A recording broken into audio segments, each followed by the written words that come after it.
昨晚接到一个粉丝朋友紧急求救，他把公司的70200镜头给摔了，捡起来看了一圈，没什么外伤，很庆幸，以为没事了。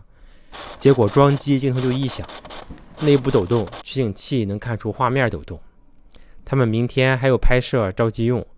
刚毕业入职，不敢被公司发现摔坏了东西，表示每期视频都会给我们点赞转发。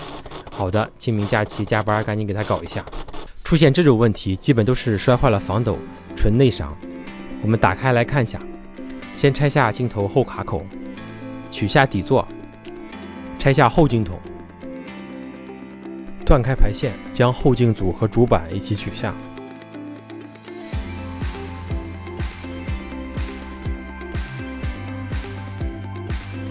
再拆下变焦筒，下面就是防抖组了。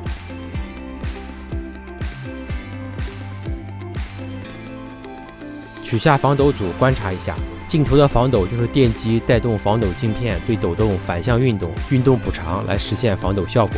防抖镜片有4个支架，有一个摔断裂了，防抖镜片不能归位，工作的时候就会异响。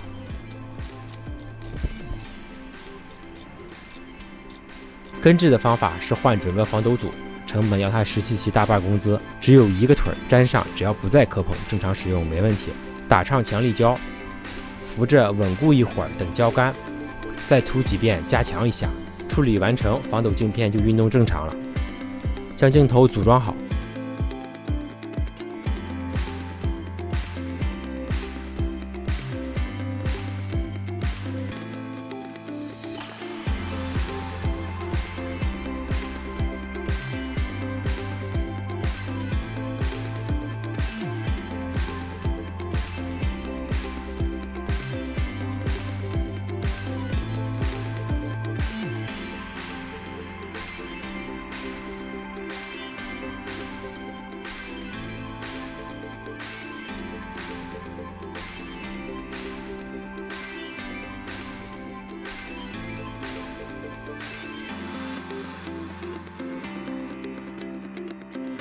测试一下，